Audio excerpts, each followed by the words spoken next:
Hello, and welcome to this webinar titled Extractables from Single-Use Bioreactors, Bags, and Impact on Cell Culture Performance, hosted by Biopharma Asia Magazine and presented by Yasser Nashed-Samuel, the Principal Scientist at Amgen, and Donald Young, Senior Project Manager at Thermo Fisher Scientific.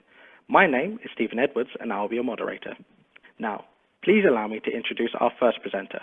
Yasser Nashed-Samuel is a principal scientist with 15 years of biopharmaceutical experience and founder of the Extractables and Leachables and forensic function at Amgen, currently leading a central analytical group supporting cross-function activities, upstream, downstream, and fill finish, related to analytical methods, development, qualification, validation, transfer, extractables and leachables, drug product development, device and primary containers development and qualification, single-use systems, raw materials, and forensic investigations throughout the product lifecycle. Recognized as a thought leader in product contact assessment, published 50-plus journals, and presented 25 talks at conferences. Presented strategy to the FDA and co-published papers with the FDA staff that included the extractables and leachables regulatory landscapes.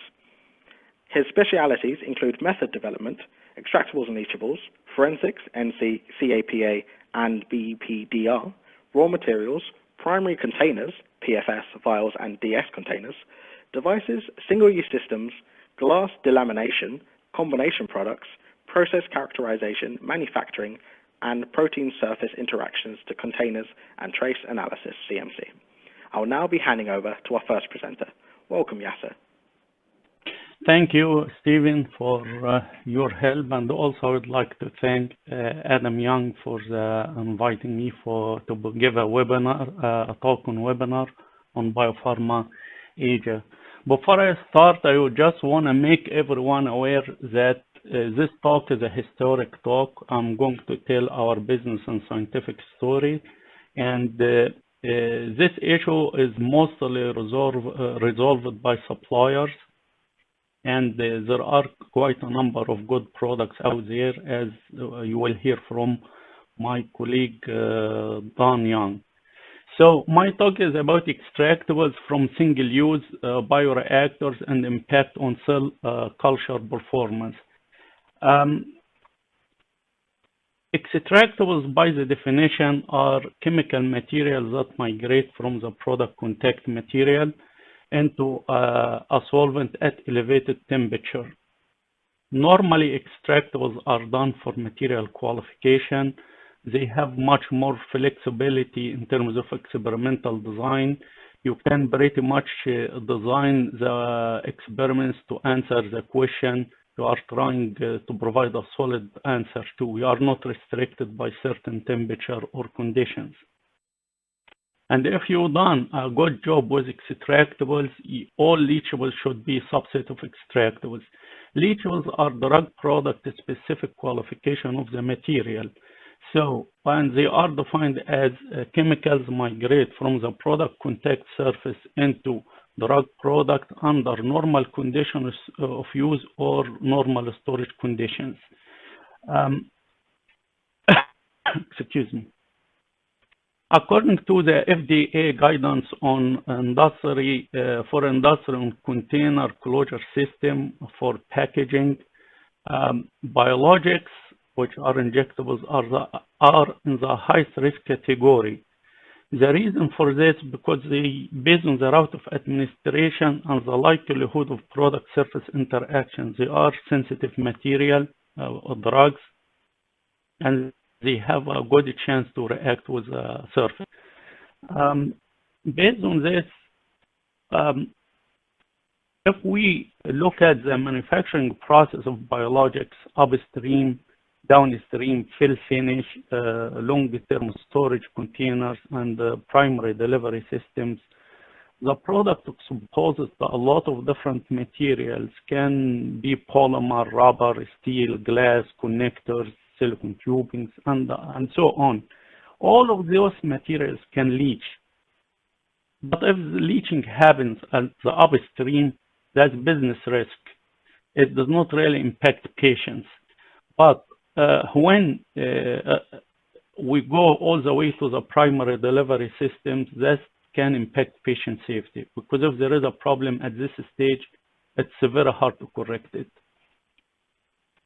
So why in general extractable leachables are important?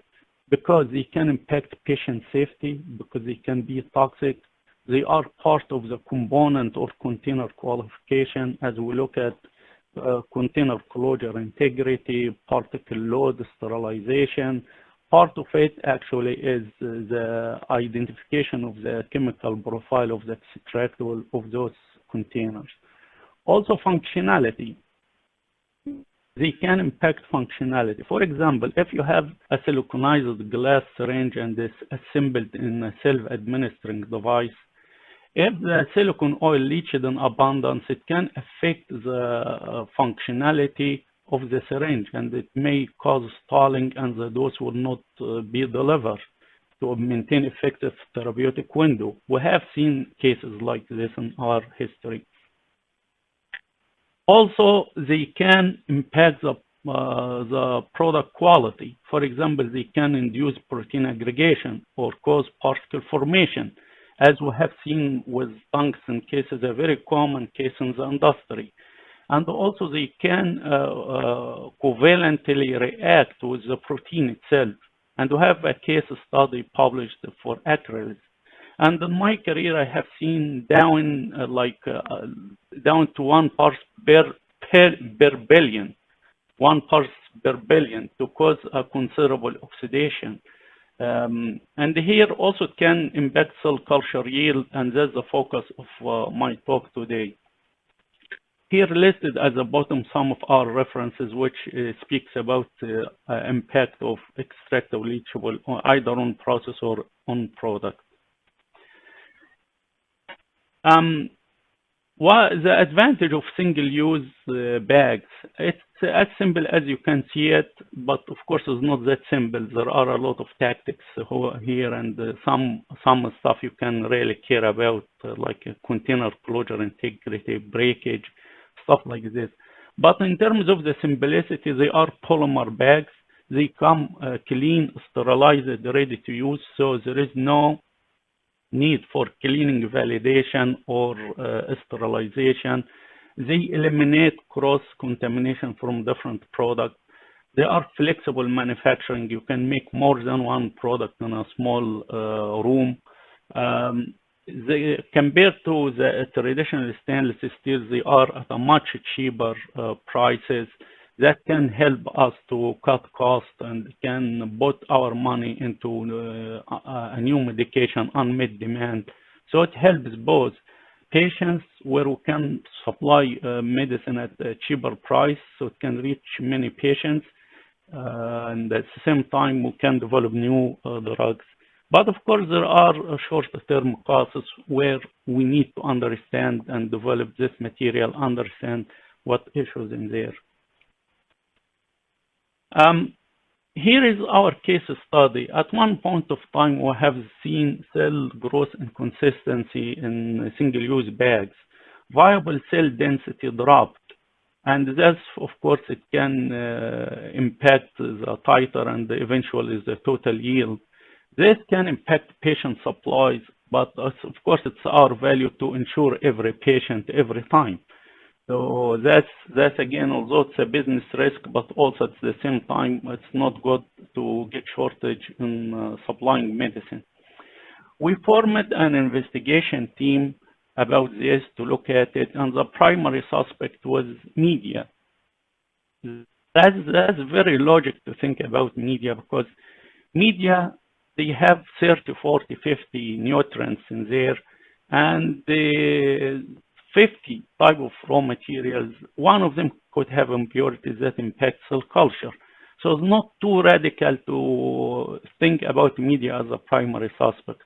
But how about leachables from the bag material? Could this impact the cell culture?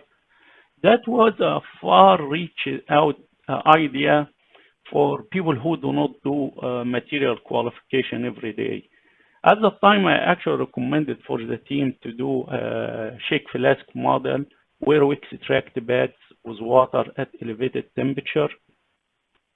take this extract and perform the check flask model compared to a reference, a control with water that never exposed to bag. And if extract did not generate good yield or good viable cell density, then it's a leachable problem. Unfortunately, the bad bags at the time were not available for us to perform this experiment. So we hypothesized it at that time. With the time also, the idea became started to take really a definite shape that extractables and leachable from single-use bags could inhibit cell growth. So what we have done at the time, we wanted to collect information from the suppliers, and I will talk about this next slide. We wanted to perform extractable study and identify them, get their names and how much in there. And the strategy to test would give priority to extractables that were seen in water, because if they come out easily in water, that means they can make it to the media quickly during culture stage, and based on this, they could be the primary suspect chemicals that impact cell culture, and then measure cell growth. Here, the flow would be extractables, a spike in cell culture, and the measure cell growth. And based on information from the supplier, here is the complexity. Material information chain is not really simple. We, as end users, have our own suppliers, and our own suppliers, they have their own suppliers. It goes all the way to the raw materials, polymer producers, additives. Of course, they have resin, you have additives, stabilizers, processing aids, and then move to the compounding stage, pellet, and then conversion to material, either film, sheets, and other stuff. And the engineering step where we go to our vendors, which are the original equipment manufacturing. By the time it comes to us, there are so many different steps, and the information gets very, not to be very specific to serve a critical investigation like this, where you need really specific information to solve it. So here there is an industry effort also about standardizing the extractable testing. Duncan Lowe from Amgen advised me to add this slide. And we have there is an effort from ASTM, BPOG, USP chapters, and the PDA, PQRI, and the Extractable Leachable Safety Information Exchange. All of those together would give a nice starting point and communication between the suppliers and the end users, where they can start from agreed on guideline or protocol. So I recommend for people to look at those and learn from them. So what could be the source of the extractable leachables from single-use bag? Again, the film itself, pores, tubing. All of those materials, they have additives. Polymer itself can degrade, and polymerization can never be complete, so you will always observe monomers. Processing agents like slip agents and others, label migration, residuals from tools. We have seen a case study like this.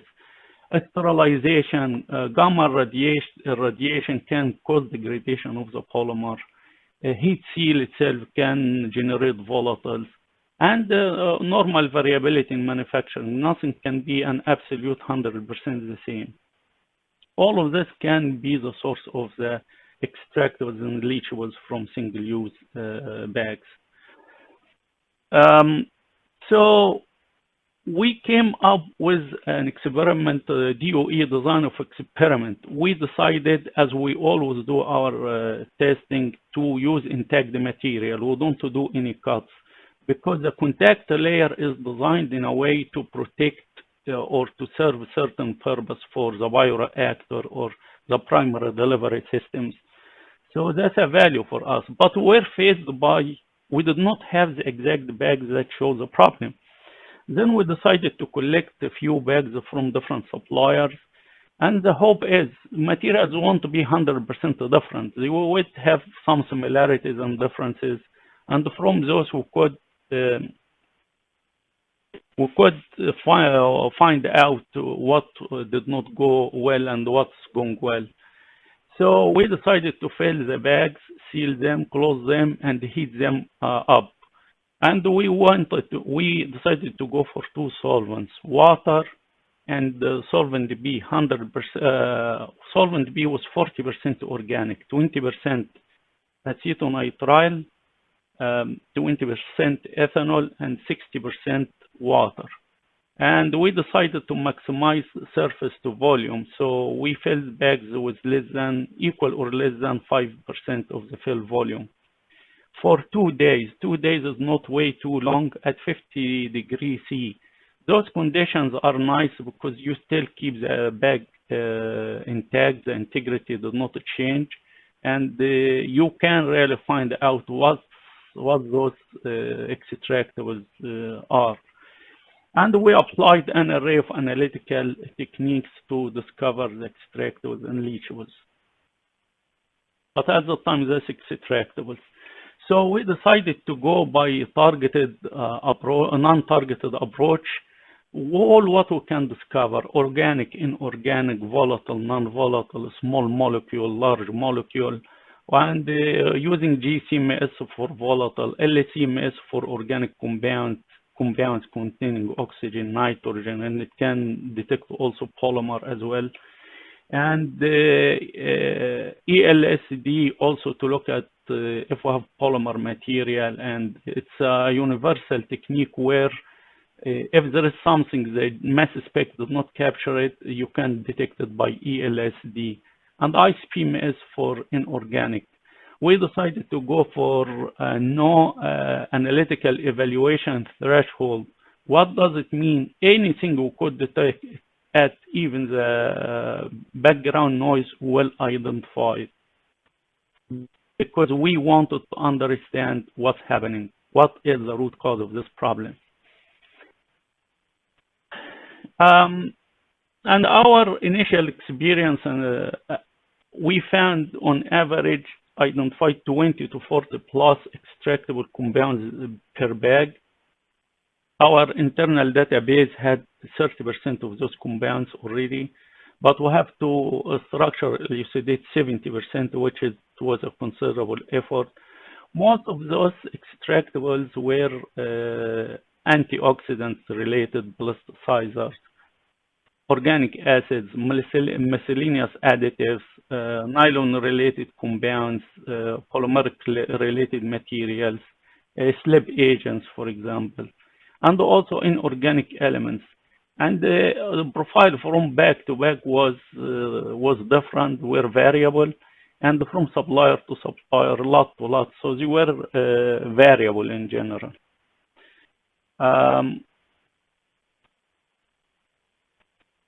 Then we did the GCMS analysis on organoaqueous mixture solvent, and we found about 8 peaks here. For the sake of the presentation, I will focus on 2. So the first peak, we tried the database match with the GCMS. It gives 2,4-ditertiary phenol, but this compound has 2 more isomers. So for us to find which one, we have actually to figure it out based on the database and also against the reference standard. So 2,4-ditertiary phenol was identified against the database match and confirmed against the reference standard, and the second compound as well too. So if we take a closer look at those compounds, are they antioxidant related compounds? First, they have one compound have the hydroxyl, and they have the benzene ring, and that of course make us think these are antioxidant related compounds. Continuing with the story, we did the LCMS analysis on both water extract and 40% organic aqueous mixture. And as you can see, in water extract, we have observed few peaks, and in organic aqueous mixture, we have observed several peaks. But as you can see, peak 4 is very obvious in water extract and in both organic aqueous mixture. So that made us to think that this compound, because we optimize the condition very well, to make us to think that's the primary suspect right away from material understanding. And what we have done, what are these compounds? When we did LCMS to look at peak 3 and peak 4, again, I'm focusing on just those peaks that serve the purpose of the talk. We found one peak is 287, which is peak 3, and the other one, peak 4, is 475. Then what are they? The first was peak 3 was 2,4-ditertiary phenyl phosphate. And peak 4 was base 2,4-ditertiary phenyl phosphate. How did we identify them? We actually did MS, and when we looked at peak 4, like when you do MS, you lose the tertiary butyl group every time you do a fragmentation. And this is the compound actually. We tried that's based on just purely tentative identification by the MS. But unfortunately, this compound was not commercially available. We have to make it. And we made this compound, and it really matched our tentative identification and confirmed that the compound we have peak 4 is base 2,4-ditertiary phenyl phosphate. And we confirmed peak 3 against a commercially available reference standard as well.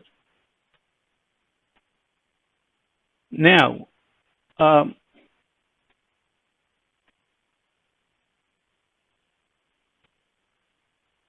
trying to follow the slides.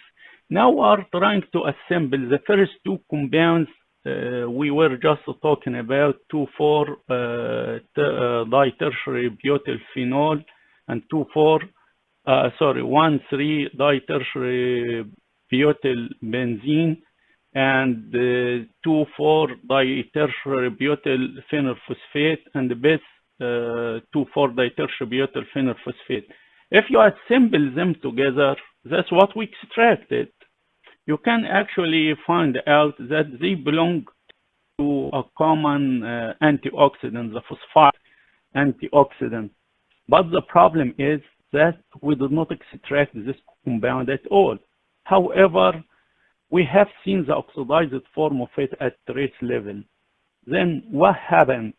Are these kind of like added separately, compounds known and added separately, or they came originally from this parent antioxidant compound?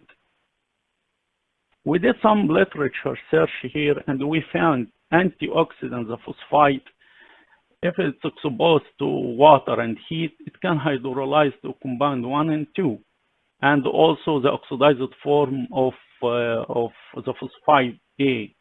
But if they expose this compound or this antioxidant exposed to gamma radiation, it can break to compound 1, 2, 3, and 4. There is some literature actually serving this point. Now we are sure that, yeah, those compounds came actually from the main antioxidant. And of course, we were not doing this just on air by ourselves. We have some interaction with suppliers also to understand what's going on. So here we are visiting back the idea of prioritize the water extracts, spike them first to cell culture to find out if they are impactful or not. the logic based on what we see, yes, what comes out of the bag quickly and in water is the primary suspect. So what we recommended at the time to look at 6 compounds. I myself wanted to target only 4, but that's not a very good way because you could miss others. So the team decided to go for the 6 compounds. Those 6 compounds, all the antioxidant related and similar compounds as well. And what we found when we did a spike at 1 ppm in cell culture, one compound, the cells did not grow at all. The rest, on average, were just fine. And this compound was the best 2,4-ditertiary phosphate.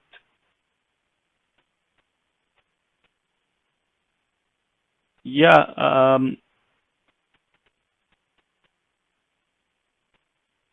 I can see a question here I want to take now. Why not use the process basal media for testing? That's a very good question. The thing is, if for example, we decided to use a basal media to extract bags and expose them to heat, you may degrade the media component as well. Then we could create another problem we do not really want. We could create another problem is not really relevant to the case study we have seen. And we try to avoid this. Of course, water is a weak extraction solvent, that's for sure. But based on the case I'm just presenting, you could see the actual extract very pronounced, especially the peak 4. It's in water is strong, and then 40% organic is very strong. So again, we try to avoid this, so to avoid creating another case study or generate confusing data. But thank you for the question.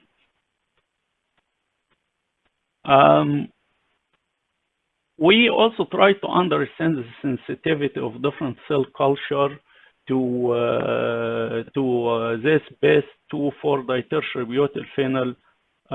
phosphate. So we spiked this compound using the cell culture, using the curve response, dose response curve, and we found some cells are sensitive, some cell lines are not that sensitive. But of all of them, based on the figure I just have, there were some impact on most of them. But some, they were really severely impacted. So now, what to do? We have different options. Do not use antioxidant A for bags. That could be one option, but people from material science, they tell you is not a very good option. Or a change of sterilization method.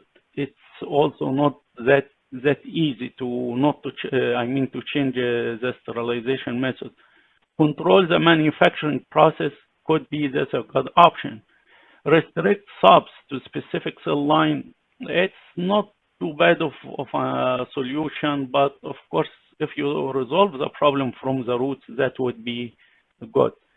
As of today, the most successful option, new film formulation of the contact layer. And we are aware of a number of suppliers. They made new film consistently performing very well with cell culture. And in conclusion, summary and conclusion, we hypothesize that extractable from cell culture impacting cells. We extracted the bags and we identified the extractable profile of the bags from different suppliers. And as we were talking about, we proved that a degradant of antioxidant, the phosphide antioxidant A, was the root cause, which is the best 2,4-ditertiary phosphate. And Amgen was good in encouraging us to publish our work, and we put our first paper in the public domain. So we make everyone aware of the problem, and we could partner with suppliers and form an industry forum to look at the problem and resolve the issue. And now the industry is aware of this compound and this issue. And as I mentioned in the beginning, there are a lot of work from the suppliers, really, and the energy where they resolved most of the issue. And there are a good number of good quality products out there. Before I finish, I would like to thank my colleagues. The first column on the left, those are my group, including my line management, Dave Seaman and Patrick Gamal. On the right, those are cross-corporate groups who contributed to this work, and they took it to cell culture experiments and understand more about also how the implementation in our production line. And thank you all for your attention. Thank you, Yasser. Once again, I'd like to remind our viewers that there will be a live Q&A session at the end of the webinar. So please feel free to send in your questions at any time during the webinar via the questions tab located directly below your webinar screen. We'll go through these at the end of the presentation. Now, please allow me to introduce our second speaker. Donald Young is a product manager for bioprocess containers at Thermo Fisher's Bioproduction Division facility in Logan, Utah. He has a Bachelor of Arts degree in biology and a Master of Science degree in public health. Don has 10 years of experience as a product manager and has started his career as a laboratory technician specializing in cell culture and joined Thermo Fisher after working as a medical science liaison at Abbott Laboratories and Merck, Sharp, and Dome for 12 years. Don's management of bioprocess containers entails participation on cross-functional teams that manage change control, pricing, supply chain, form portfolio, training, product customization, and component library maintenance. I'll now be handing over to our second presenter. Welcome, Don. Well, good morning, good afternoon, good evening, and thank you very much for everyone, all participants for joining in, as well as Biopharma Asia for this invite. And last but certainly not least, to my colleague, Dr. Nashed-Samuel, for a really excellent presentation. Okay, so now I will provide some context to Dr. Nashed-Samuel's presentation, as well as really the supplier's view. That's what I will focus on. Okay, so the agenda is I want to talk about our responsibility. And when I say our, it's not just the supplier's responsibility, but it's the end user's responsibilities too. I'll go through this briefly, the regulatory guidance, the importance of testing, and then our testing and reporting strategy as a supplier. There are many different properties of a single-use flexible polymeric material or polymeric component or system that suppliers need to qualify and characterize. You'll see that it's biological compatibility, chemical compatibility, distinct mechanical properties, physical properties, and of course extractables and leachables, and that's what I will focus on here. Oops, sorry about that. I went one slide too far. Here we go. So I won't read out all of these, but there is regulatory guidance, and it is the law. The 21 CF Code of Federal Regulations, Title 21, has two major sections, sections 211 and 600, that talk about the equipment, the container, and then purity and control, whether it's a biologic or a kind of a traditional pharmaceutical. Also, the ICH working groups.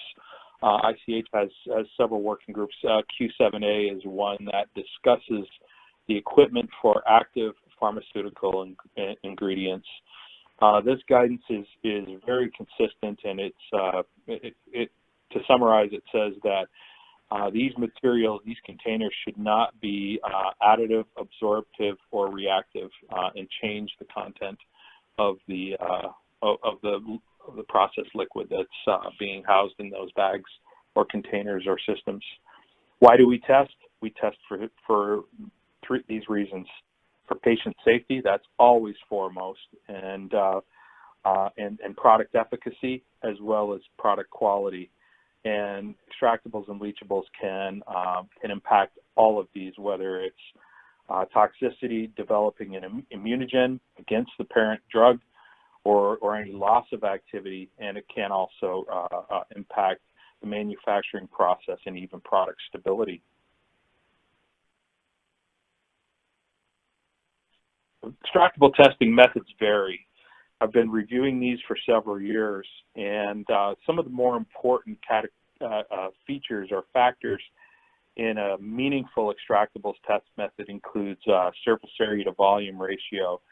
A higher surface area to volume ratio is better. That represents a worst case testing scenario, but I have seen these vary from 6-to-1 to less than 1-to-1 and even below 1-to-1. So buyer beware when it comes to your supplier's data.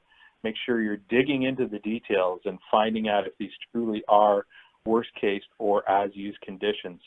The irradiation dose, as Dr. Nashed-Samuel said, can have a great impact, and it's theorized that the higher the dose, the greater the extractable content profile will be. Beware of this because the radiation dose is tied to sterility assurance level, and that's related to, again, gram-negative bacteria bioburden and then the endotoxin that remains after irradiation. Please be aware that the higher the dose is really needed if the bioburden, the initial bioburden is higher. And so this has a kind of tendency to correlate to hygiene of the components or the process or the environment. So please be careful of that. The number of solvents and their concentrations, again, there should be a variety: high pH, low pH, different types of solvents, surfactant even, and there's good guidance out there from the Biopharm operations group on that solvent incubation, on that solvent profile. Incubation times and temperatures, again, can range from very short to 30 minutes up to more than a year. Just beware of that and be watching about those times and temperatures. Typically, there is a worst case temperature range of between 40 and 60. That's come down to about 40 degrees C right now, but there are protocols out there that call for even higher temperatures, again, to reflect worst case situations. The analytics, again, are critical. As Dr. Nashed-Samuel pointed out, some of these active metabolites or degradants from an antioxidant or antioxidants can be effective at ppm or even sub-parts per million levels. Well, if your analytics are only sensitive to a 50 or 100 parts per million, it kind of renders those analytics meaningless. And then the reference standards and strategies to investigate unknowns. It's not enough just to do the testing and say you found these peaks. You have to reference back those and quantify or qualify those to known entities. And where there are no reference standards, you need to have a strategy to investigate those unknowns and make those known if possible. It's also possible that some of those unknowns will stay that way, but certainly the effort must be made to investigate. So what's our view? Our view as a supplier is that these data are critical and that differing testing methods will complicate direct comparisons, and we need a unifying methodology. And there's one out there that the industry can all embrace and use. This allows end users like you the ability to do side-by-side comparisons. And this is very, very important to get the most informed and meaningful data to make the best possible decisions. And finally, a little personal note. Yes, of course, we want, as a supplier, we want more business from end users like Amgen. We want them to be our customers. But please know that I may be a customer of Amgen someday, or someone in my family will be, and it certainly is important that Amgen produce safe products, but it's also important that their suppliers give them the product or the raw materials they need to make those products better and safer. So yes, we want you and we want Amgen to be our customer, but we also know that we are their customers as well.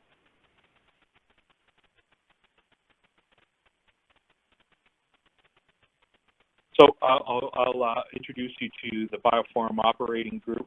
I'm not sure if there's universal awareness of this, but I'm considering you now all informed. It's a group of end users. If I can get the slide to advance here, sorry about this. Seems like, there we go. Okay, so apologize for that.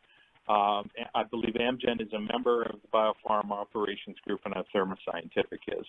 Here's what the test matrix is for the BPOG protocol. And this is important because in times past, protocols and test methodologies were limited to the bags themselves. Now, there's reason for that. The reason is that the residency time of the processed liquids is longest in the bag and probably shorter in a filter or a piece of tubing or a sensor. Maybe not, I don't know, depending on that, if that's an online or offline sensor. But certainly the residency time will vary. And for bags themselves, some of the small storage bags can hold liquids for up to a year and even longer. The solvents, you see water, 50% ethanol, phosphoric acid, sodium hydroxide, polysorbate 80, tween, and then a high salt solution. Surface area to volume is very aggressive, again representing the worst case. And I'll let you go across and read the rest. I won't speak to every item, other than some of the key differentiators that I will mention from other protocols that I will mention in just a moment here. So in previous slides, or previous studies, we've seen a surface area to volume of about 2, whereas the surface area to volume for the BPOG study is 6, much more aggressive. We also see much more sensitive analytics, including electron spin ionization and atmospheric pressure chemical ionization capabilities, again, that differ from previous established methodologies. And then the isolation of individual samples in canisters. Again, this is to avoid cross-contamination and to conserve some of those volatile organic entities. What we've learned is that this methodology generates a much richer profile of extractables. During my training, I was always reminded that the absence of evidence does not equal the evidence of absence. So just because you didn't test for it doesn't mean it doesn't exist. And you need to do this, again, to give end users, we as suppliers need to do this, to give end users the best possible information in order to do their risk assessments on whether or not to use these polymeric materials in their manufacturing process. We also learned that, again, placing those individual samples in canisters prevented a cross-contamination for non- and semi-volatile organic entities. That dynamic incubation, a higher surface area to volume ratio, in the inclusion of APCI analyses generated richer profiles again.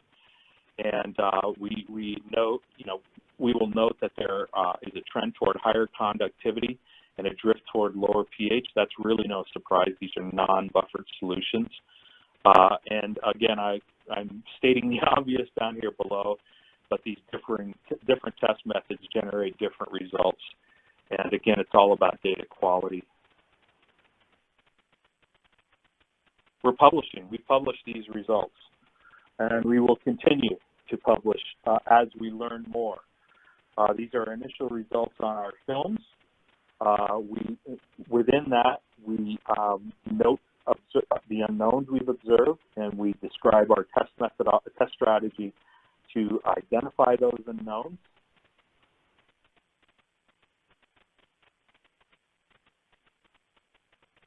We're also doing testing on components. Again, not just the film or the bags themselves, but all the connectors, the ports, and any of the proprietary components that we produce, we manufacture at Thermo Fisher Scientific.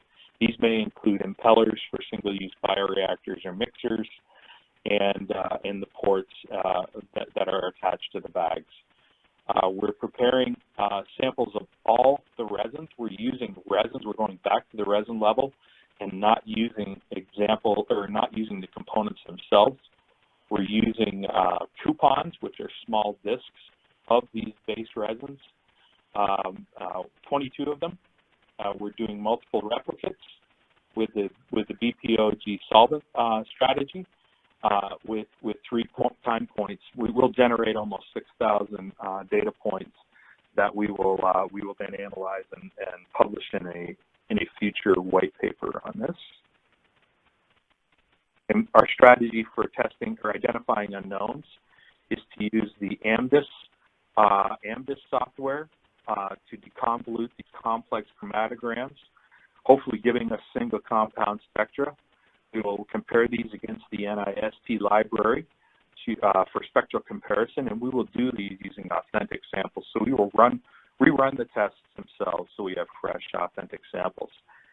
Similar for non-volatiles, we will use Thermo Fisher Scientific's Mass Frontier software to give us some realistic structural proposals. And again, as with the semi and volatiles, we will use authentic samples.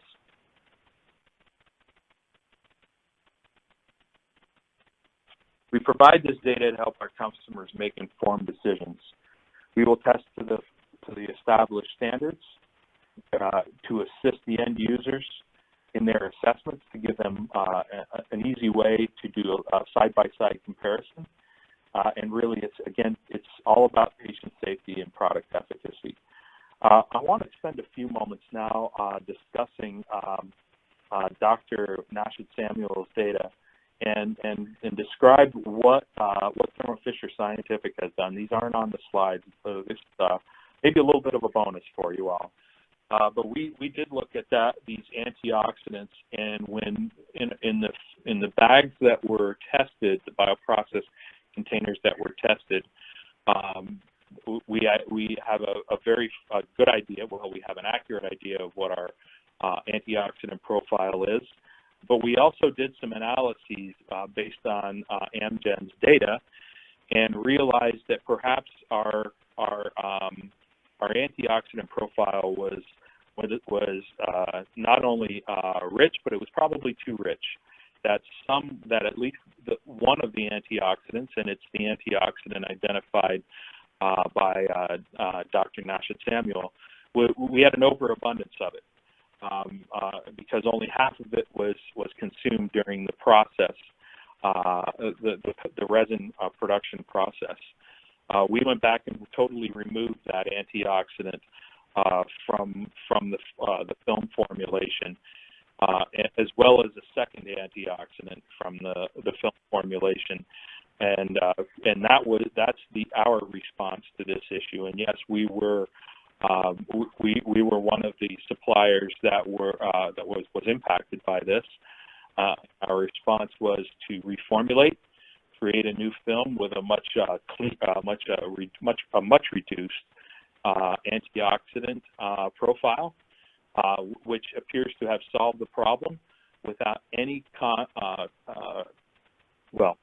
without compromising any of the mechanical, physical, or biological or other properties. What it did impact was the extractable profile, and it cleaned it up significantly by removing those antioxidants. We've removed the option or the possibility of those becoming an extractable or leachable.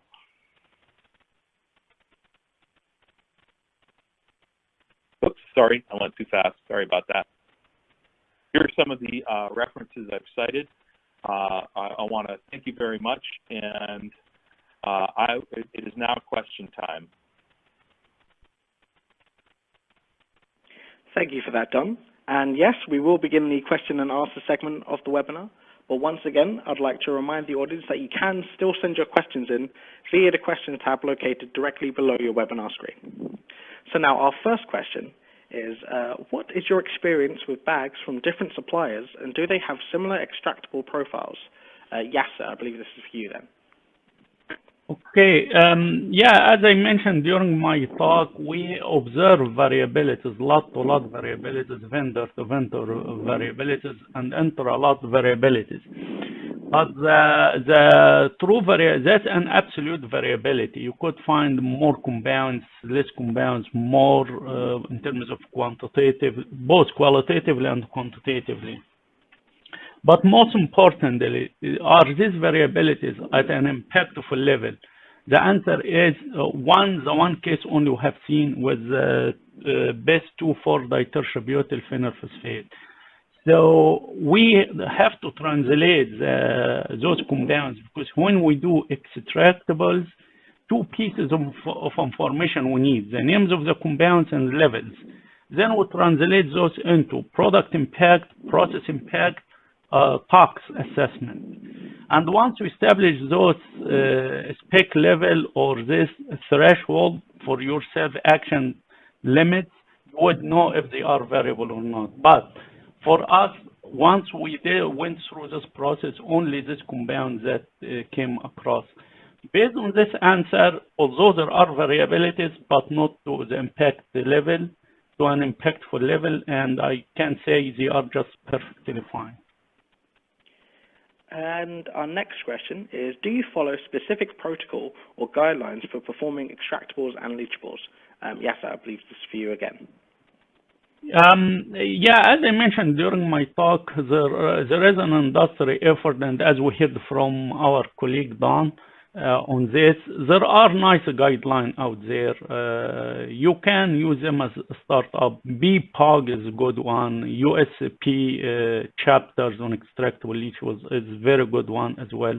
Again, all of those are good for yourself to understand where you start from internally at your company, and also how you interact with the suppliers. So I recommend for you to look at those guidelines. Thank you. Our next question is, what is Thermo Fisher's strategy regarding extractables data for commercially available components like tubing, fittings, and filters? Don, would you like to take this, I imagine? Yeah, our strategy is for the items that anyone can buy. These are just the off-the-shelf items like filters and tubing. We rely on our suppliers, and we encourage them to test to the BPOG or the most current recognized standard. We believe that's BPOG because so many of the end users have adopted that as their own internal qualification or validation, qualification standard. But we rely on our suppliers to provide that information. To date, we've had a few rejections. Those rejections usually turn into acceptance. So, in the end, we've really seen none of the major suppliers refuse to test to the BPOG protocol. Thank you. Moving on, what is Thermo Fisher's policy for sharing extractables data for their proprietary components, film, bags, ports, impellers, and so forth? Don, should we take this again? Yeah, we'll share those freely. We are all customers. This is kind of a circular economy thing, and being consumers ourselves at Thermo Fisher, we want to make sure our customers make the best possible products. And so, yeah, we will share these without restriction. It's done by request. Thank you. Our next question. I am curious, when you first spot the problem and thought it could be an extractable that impact your cell growth, did you ask the supplier if they could improve you any extractable data that can save you time for this study? Yasser, I believe, would you like to answer this first? Is this for? I'm curious when the spot of the problem was solved. Initially, thank you, Stephen. Actually, the first time I myself started to doubt about this problem and think about it was 2007. 2008, that's when we started to observe the problem. We talked to the suppliers to the best of my knowledge, but the problem was not really clear to them. And then in end of 2010, when flexible manufacturing and manufacturing of the future started to become big, and the Amgen started to lead the industry, that's when we started to think about different suppliers, and they got a lot of samples to work on the problem, and we're able to solve it at that time. Thank you. I think, go ahead. No, go. No, that's fine. I'm done. No problem then. Don, did you have anything to add on that in regards to kind of contacting end users with any data that's saving them time and their studies? No. Again, we want to be partners with our customers. The relationship between customer and supplier, and with providing single-use products to customers, is that they're repeat customers, and these are long-term relationships, and they work best in a partnering mode. So yeah, we're very open with our customers. When Amgen came to us, we were very free about sharing data. Thank you. Our next question is, do you find extractables that originate from the bioreactor phase are still present in drug substance after the downstream purification processes? Yasser? Yeah, that's a very nice question. Most of the time, the short answer is rarely. To find any extractables all the way to the drug substance or drug product. There is normally the way it should be done. We look at upstream, downstream, and fill finish. We look at the component and the process, volume to surface area ratio, the history of the material, sterilization mode, if it's autoclave, gamma radiated, and we assign a risk factor. And based on this, if there is a high risk, the outcome would be high, medium, and low risk. High risk would do the test, but in my experience, we did not really find anything mix it all the way to the drug product. Thank you. Our last question, I believe, is, do you see value in each supplier conducting BPOG testing on their raw materials if Thermo Fisher and others conduct testing not on components but instead on resins? Will this not result in significant duplicate testing, possibly with conflicting results? Who'd like to take this question first? I'll try this one. Yeah, we chose the resin, the base resin strategy to circumvent issues with surface area to volume ratio.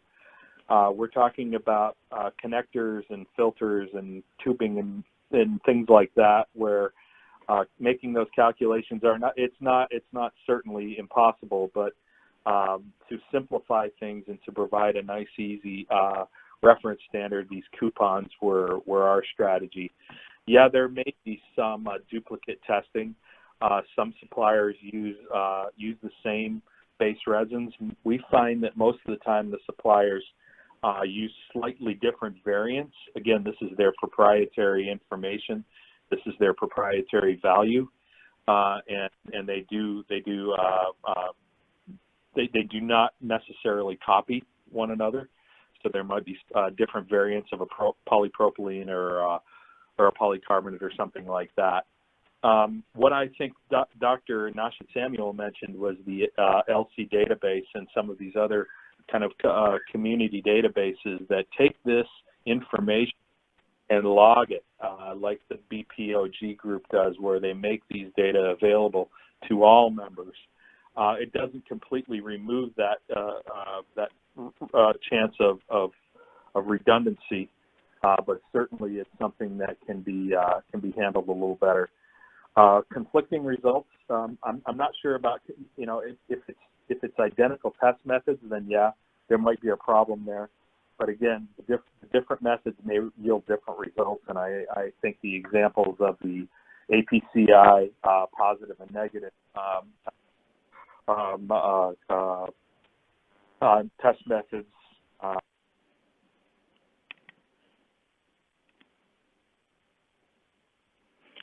Thank you for that. I believe we have time for one more question, and that one is, Dr. Yasser, thank you for your presentation, a statistical perspective. Based on your experiments and subsequent cell culture testing that happened, do you have a sense of which has been seen to be a stronger factor in impacting cell growth? Toxicity caused by BDT, BPP, or removal of nutrients through absorption on the bag films? Yasser? Yeah, thank you, Stephen. That's a very nice question. Of course, base 2,4 ditetrabutylphenyl phosphate was very detrimental to certain cell lines, and it was almost a complete death for the cells. But other cell lines were not that sensitive. Removing the nutrition, we have seen 2 cases, but I cannot really speak openly about them. I'm not sure if the Amgen published this or not. But trace metals removal or additive excess or under adding the trace metals can impact cell culture. Some also organic material from the nutrition, specifically Amgen, I think, determined one specific compound can reduce the cell culture, and it can help in predicting the final titer. Yes.